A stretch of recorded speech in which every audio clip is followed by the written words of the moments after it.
E nós estamos aqui por causa daquele que pré-existe, desde a eternidade à eternidade, aquele cujo nome é Eu Sou, aquele que é Deus eternamente. Vamos abrir nossas Bíblias em Filipenses, capítulo 1, lendo os versos de 9 a 11.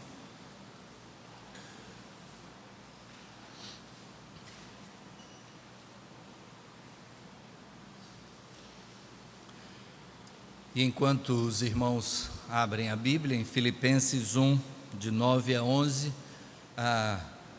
gostaria de ressaltar que o encontro para esse final de semana não é apenas para quem participa de pequenos grupos. Mesmo que você não participe de pequenos grupos, você é bem-vindo, você deve fazer a sua inscrição também e conhecer o projeto da Junta de Missões Nacionais, Multiplique, Igrejas Multiplicadoras. Filipenses capítulo 1, versos de 9 a 11. Assim lemos nesse texto. E também faço esta oração, que o vosso amor aumente mais e mais em pleno conhecimento e toda a percepção, para provardes as coisas excelentes e serdes sinceros e inculpáveis para o dia de Cristo, cheios do fruto de justiça, o qual é mediante Jesus Cristo para a glória e louvor de Deus. Vamos orar. Senhor Deus, louvamos o Teu nome e agradecemos pela Tua palavra que agora foi lida. E suplicamos, Pai, que Teu Espírito dirija a cada um de nós para o entendimento daquilo que Tu tens reservado para nós nesta manhã. É a nossa oração em nome de Jesus. Amém. Amém.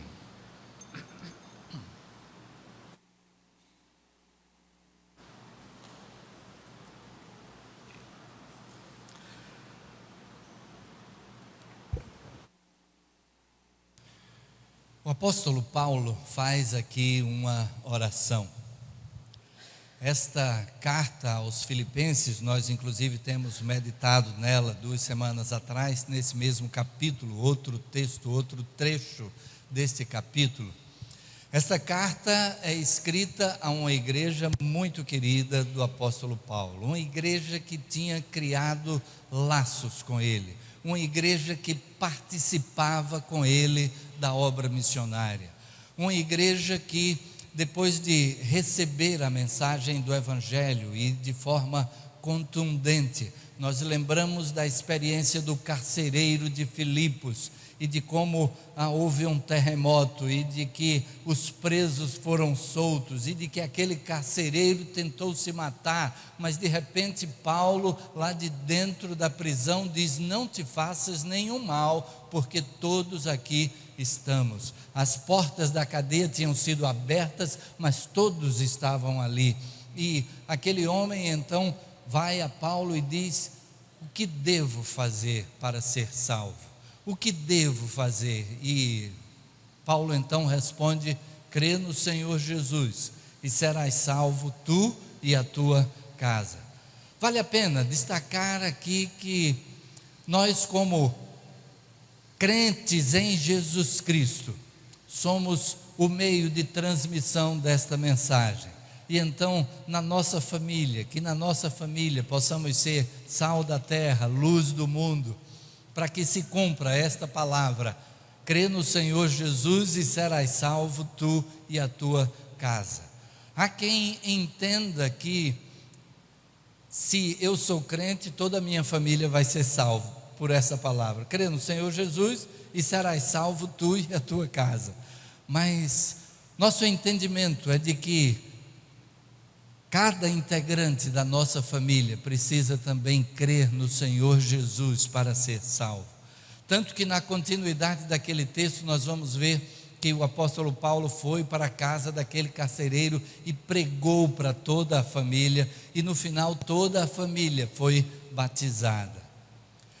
O início do trabalho ali em Filipos foi assim contundente, e aquela igreja se afeiçoou ao apóstolo Paulo e continuou participando do trabalho que ele realizava, enviando ofertas para o sustento do apóstolo, para que ele pudesse continuar anunciando a mensagem.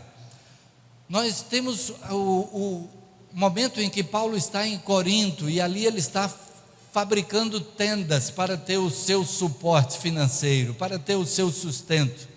Mas quando então a equipe missionária que havia ficado na Macedônia chega até Corinto, e Filipos era uma das cidades da Macedônia, o texto bíblico, de uma forma resumida, diz que com a chegada da equipe, Paulo dedicou-se inteiramente à pregação da palavra todos os dias.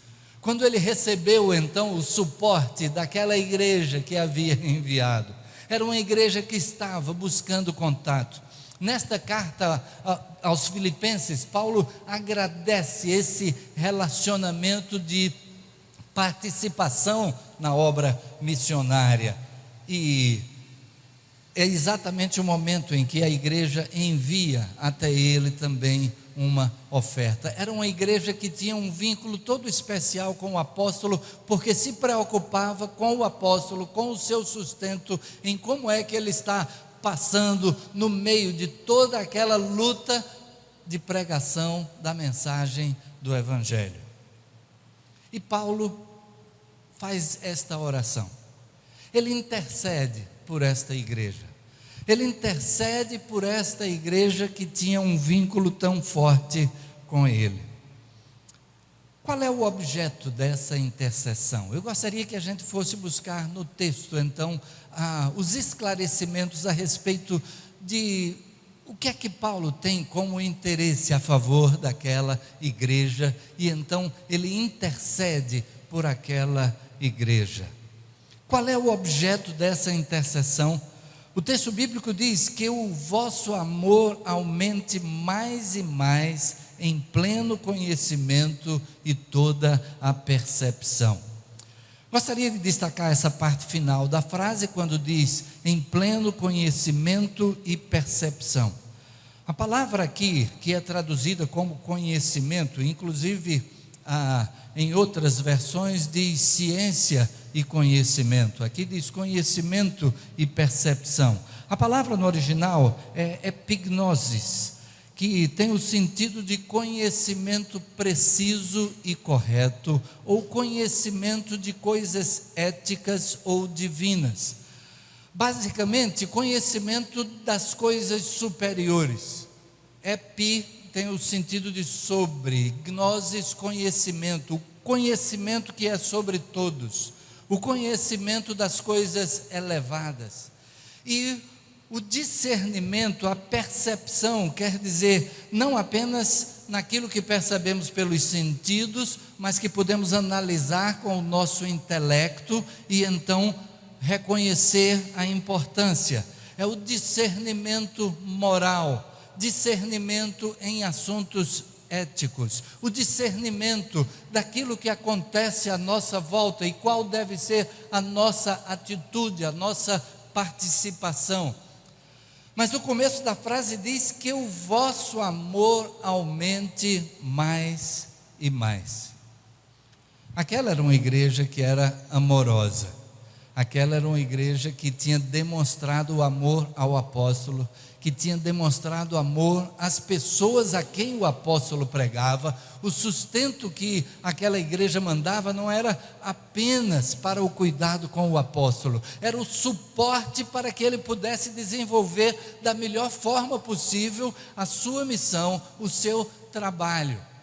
Era uma igreja que demonstrava amor, tanto que em determinado momento nessa carta, ele vai dizer que a respeito do coração generoso, eu não precisaria nem escrever para vocês, vocês estão bem conhecedores, mas como parte dessa oração ele diz, que o vosso amor aumente mais e mais. O nosso amor é uma resposta ao amor de Deus por nós. O nosso amor uns para com os outros e para com todas as pessoas é resposta do amor de Deus por nós. O versículo de ouro da Bíblia, o que é que diz? Vamos dizer juntos? Porque Deus amou o mundo de tal maneira que deu seu Filho unigênito, para que todo aquele que nele crê não pereça, mas tenha a vida eterna. Deus amou o mundo inteiro, todas as pessoas do mundo, de tal maneira que entregou o próprio Filho, para que todo aquele que nele crê não pereça, mas tenha a vida eterna. O propósito de Deus para conosco é de vida eterna. E vida eterna não quer dizer simplesmente uma vida que é bastante prolongada, que é prolongada indefinidamente. Fala daquilo que o Senhor Jesus também disse ao mencionar que o inimigo, e ele se refere como ladrão, não vem senão a roubar, matar e destruir. Eu vim para que tenham vida e vida em abundância.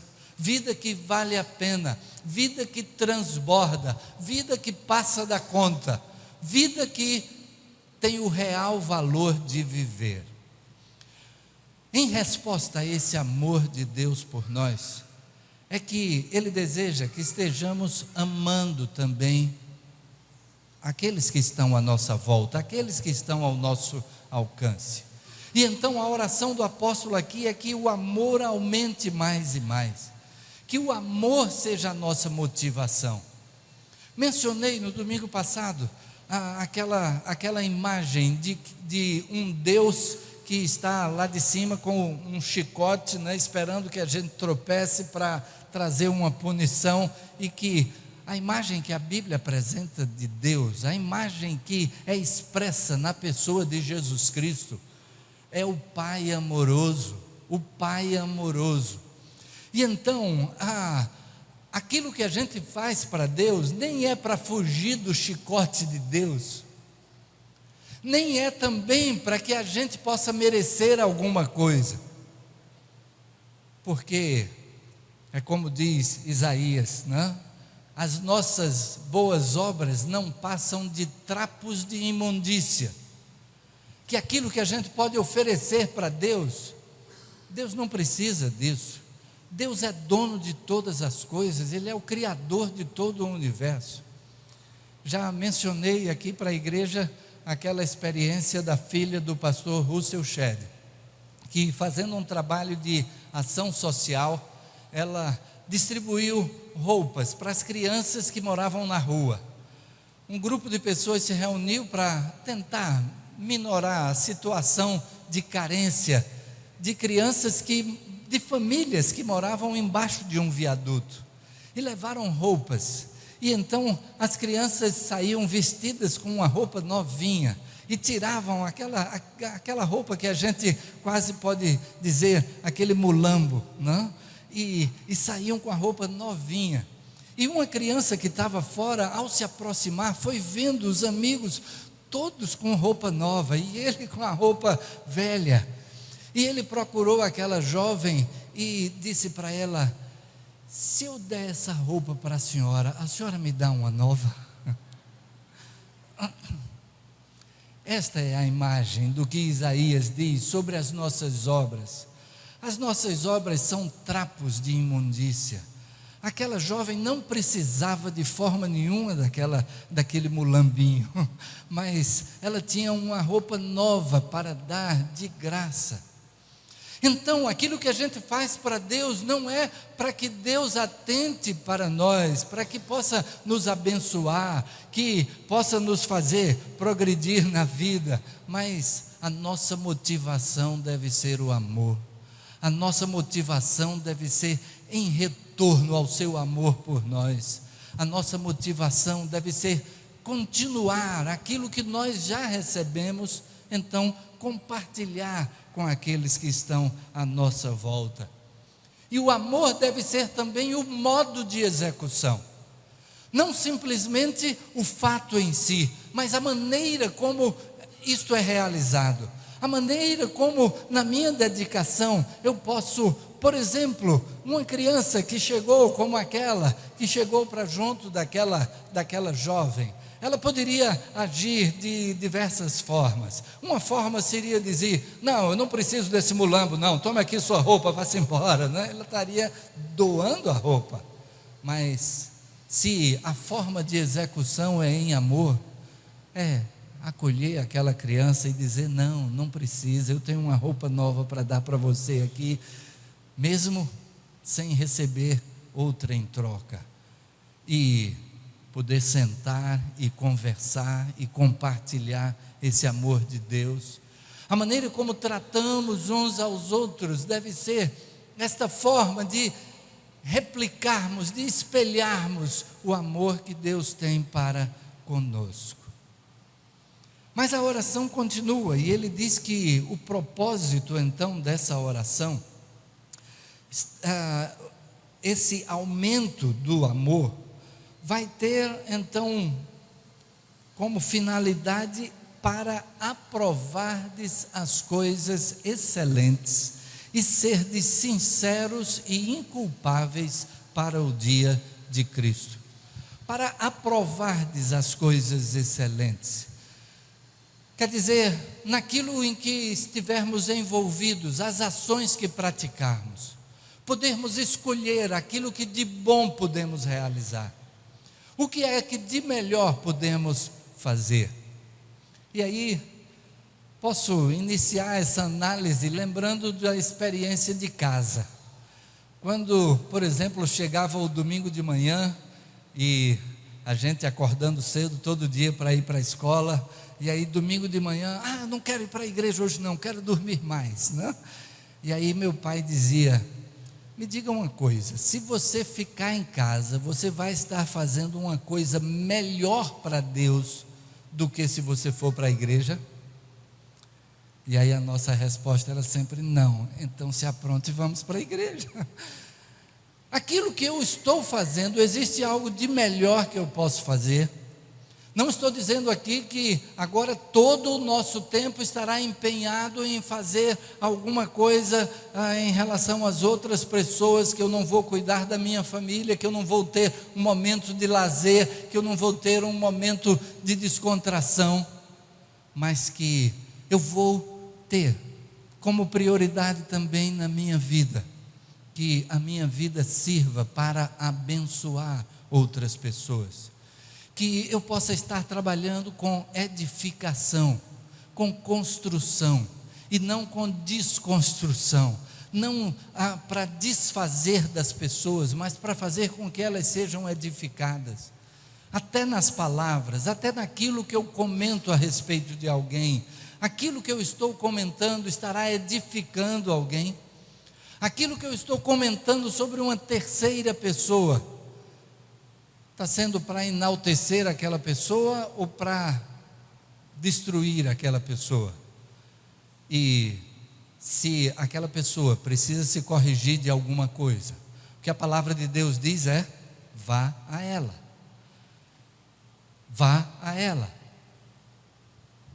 Se o teu irmão fizer alguma coisa que te ofende ou que você acha que está errado, Cristo diz: vai a ele, tu e ele só. Se te ouvir, ganhaste a teu irmão. E então, até naquilo que nós falamos, que possa haver esse propósito da edificação, de aprovarmos as coisas excelentes, de que na nossa prática de vida a excelência possa estar sendo buscada. E ele continua dizendo: e sermos sinceros e inculpáveis. Sincero quer dizer sem máscara, quer dizer que eu sou quem eu sou, que eu estou construindo para a minha vida a transparência, que eu estou construindo para a minha vida que eu sou a mesma pessoa onde quer que eu esteja, com quem quer que eu esteja. Aquilo que eu sou em casa, eu sou fora. E não simplesmente termos, às vezes, aquela intenção de que na igreja eu preciso parecer uma pessoa correta, mas que fora da igreja não tem nada que não pareça tão correto assim. E aquela ideia, né, da criança, novamente um exemplo de criança que disse para a professora da escola bíblica dominical: eu queria morar na igreja. E aí a professora disse: poxa, que coisa boa, né? Ele gosta tanto da igreja, queria morar na igreja. Por que é que você queria morar na igreja? É porque na igreja meu pai é tão bonzinho. Em casa não é bem assim. Na hora de chegar na igreja, aí diz: olha, agora para toda briga, porque a gente chegou na igreja. Mas sinceros, que são a mesma pessoa onde quer que estejam. Inculpáveis, aqui essa palavra talvez seja um tanto pesada. Será que a gente pode viver sem ter erro nenhum? Tem tradução que diz irrepreensíveis até ao dia de Cristo. Mas tem uma tradução que traz um pouco mais de luz, que diz sem escândalo algum até ao dia de Cristo. Que mesmo com minhas falhas, meus erros, mas eu estou cuidando de mim mesmo para que a minha vida possa estar espelhando a vida de Cristo. Eu estou na busca, eu estou caminhando na direção de ser igual a Jesus, olhando para Jesus, autor e consumador da nossa fé, como diz o escritor aos Hebreus. E então ele vai dizer no último versículo qual o resultado: cheios do fruto de justiça, o qual é mediante Jesus Cristo, para a glória e louvor de Deus. O que é esse fruto de justiça? A gente até canta um hino que diz que nós somos carvalhos de justiça, né? E a palavra de Deus diz que nós somos justificados por Jesus Cristo. E então um dos aspectos dessa justiça quer dizer que Cristo nos justifica e nós passamos a ser chamados justiça de Deus, não porque sejamos sem pecado, mas porque Cristo levou sobre si o nosso pecado e nos entregou os méritos dele, levou a nossa condenação e entregou a nós os méritos dele, como expressão desse grande amor de Deus por nós. Mas ele deixou para que a nossa vida fosse uma vivência dessa justiça. A gente pode ter um outro texto que fala sobre este assunto em 2 Coríntios, capítulo 9, versos de 9 a 11, e que diz: como está escrito, distribuiu, deu aos pobres, a sua justiça permanece para sempre. Ora, aquele que dá semente ao que semeia e pão para alimento, também suprirá e aumentará a vossa sementeira, e multiplicará os frutos da vossa justiça, enriquecendo-vos em tudo para toda generosidade, a qual faz que por nosso intermédio sejam tributadas graças a Deus.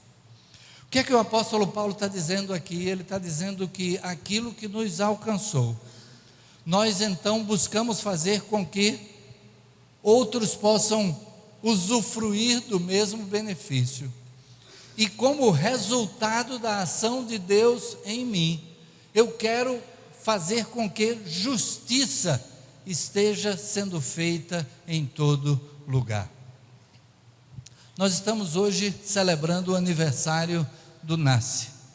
E o NASCE é uma oportunidade, temos essa oportunidade em todo lugar, onde quer que estivermos. Mas é uma porta aberta para que possamos produzir frutos de justiça, que nós possamos trabalhar para que tanta injustiça que há no mundo, possamos ser instrumentos de minimização dessa injustiça, ou dos resultados dessa injustiça, que possamos fazer aquilo que estiver ao alcance.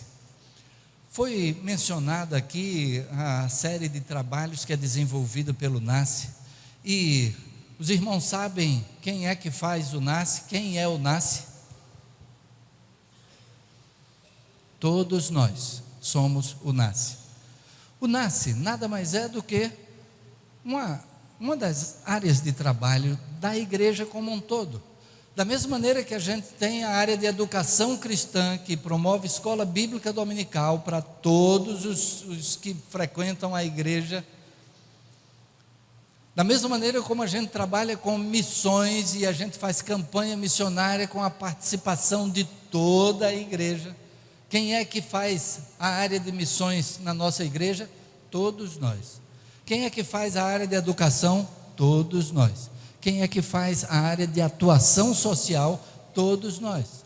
Apenas a igreja tem estabelecido, até como algo que é necessário diante das leis do país, para que possamos ser efetivos naquilo que fazemos em atuação social, a igreja tem uma instituição própria para isto. O NASCE tem o seu CNPJ próprio, seu estatuto, tendo a igreja como mantenedora do NASCE, e então tudo aquilo que ele desenvolve é o trabalho que a igreja desenvolve nesse aspecto de atuação social.